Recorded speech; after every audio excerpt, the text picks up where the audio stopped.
can't really see that too good, but it was a gorgeous, brilliant yellow gold sunset. That absolutely superb. Just missed it. Yeah, so I've put the corner casing on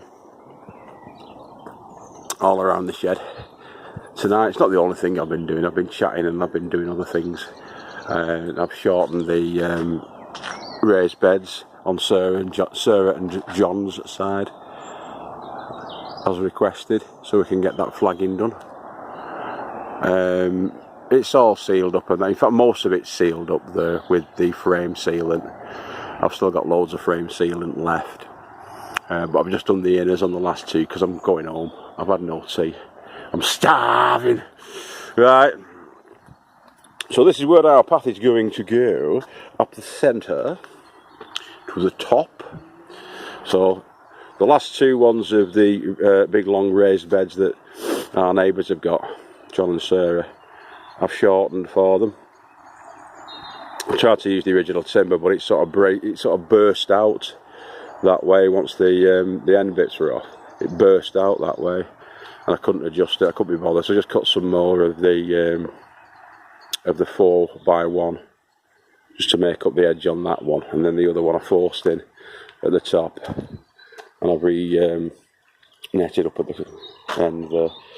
I'm sure that her Uncle Anthony, or maybe Sarah herself, if she can get down this week, will be able to sort the nets out a bit better later, or I might do it for her tomorrow. And so yeah, everything's been watered.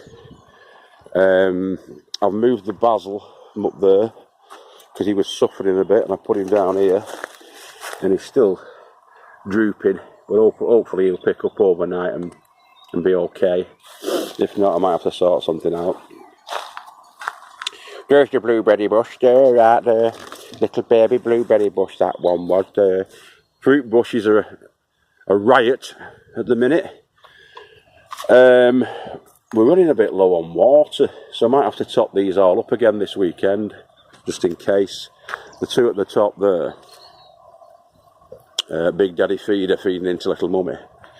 Same size, more or less, these two, but you've seen these ones before. They're alright, they're nice and full.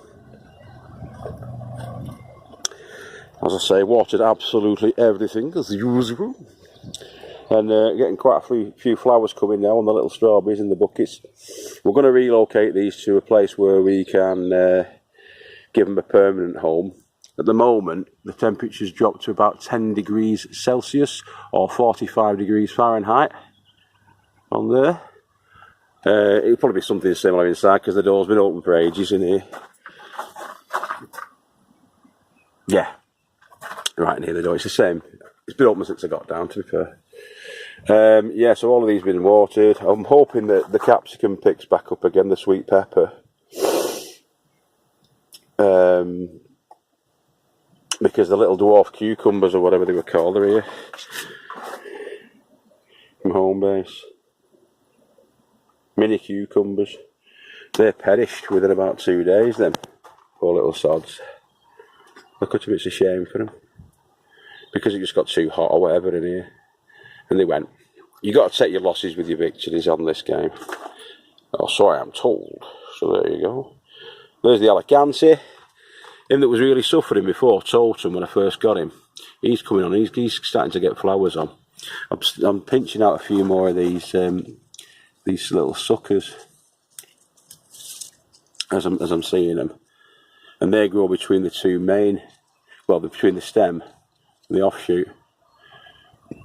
The general consensus is that you do that,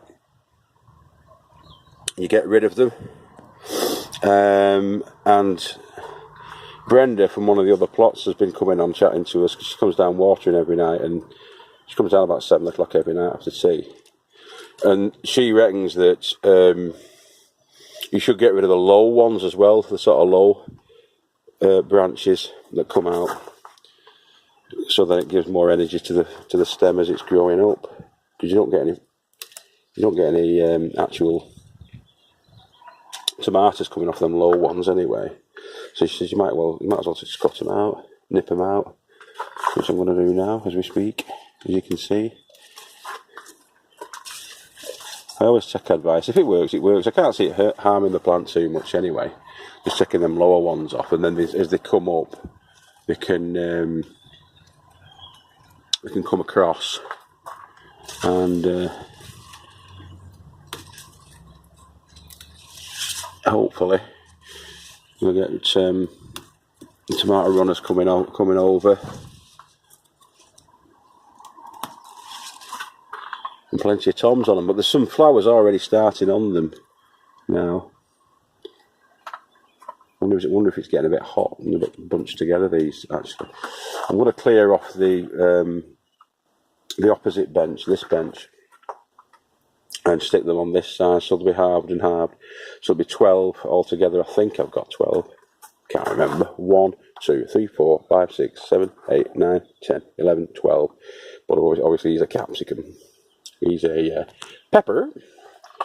The great Waldo Pepper! And he'll be sort of sat where he is sat. Or maybe over on this side, because I might stick him in that top corner, because I think the top corner there is the one that gets the most shade. And if he's suffering like that, poor little mite, if he's suffering like that, then I want to look after him in some way. I might have to stave him, or stake him up. I'm going to have a look at it. Like I say, I'm muddling my way through because I don't know what I'm doing at the moment. So I'm going to have a look tonight on the tube, see what's going on with the pepper plants. See what's what, what the score is, man.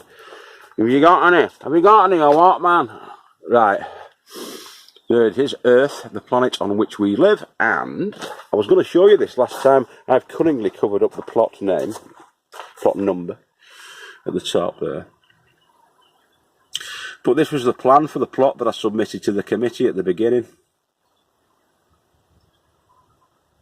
If you can make it all out, that. That's where the raspberry bushes are, and the red currant and all that.